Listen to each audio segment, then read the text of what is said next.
Hello, I'm Peter Derrick, Executive Director of Effect Hope, and first of all, I want to wish you a very Merry Christmas. And I also want to share with you a story in the spirit of the season. The year was 1896, and it was Christmas Eve in chilly England.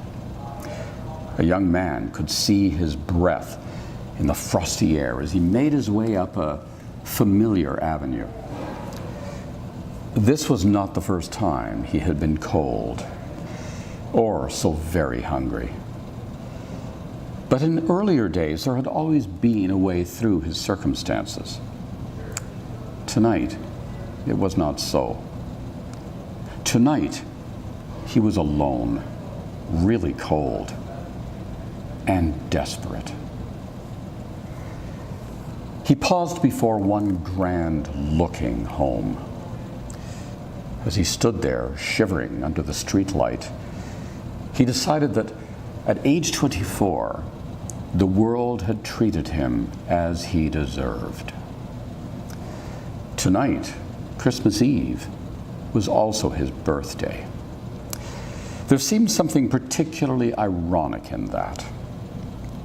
He turned up the limp coat collar to try and stave off the chill, and instinctively began to remember the many birthdays that his mother had thrown for him over the years. Now, he was so cold and empty, and yet he would think back. He would think back to the gingerbread and the frosted cakes and how he would eat and then go to sleep and dream of Santa Claus.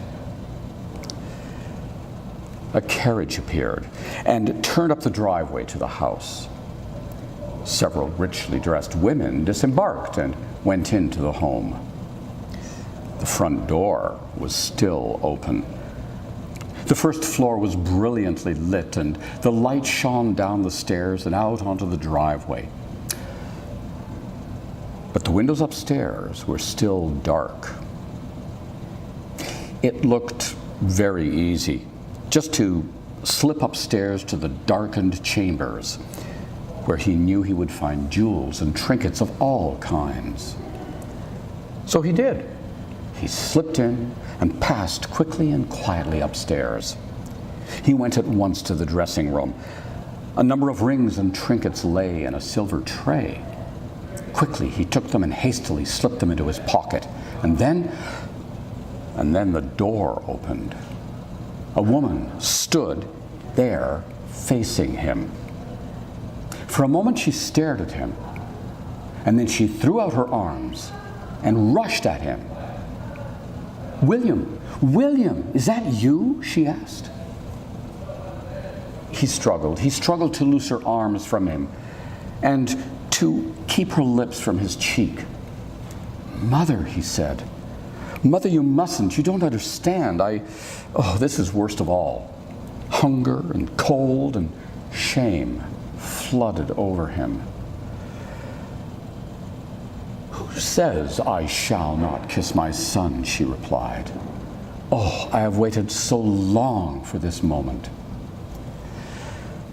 He put his hand to his throat and spoke thickly and almost incoherently.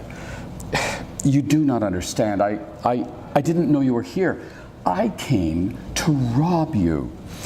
It's the first time, I swear it, but I'm a common thief. My pockets are full of your jewels and trinkets right now. I'm just a common thief." "Hush, my child," she replied.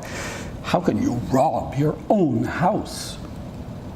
These are all yours, my son. As wholly yours as my great love for you." That soft voice, the warmth and fragrance of her person stole through his chill, empty veins. She said nothing, but held him closer. His shoulders began to shake as he wept uncontrollably. It was so good to feel those arms again. When he was calmer, she released him.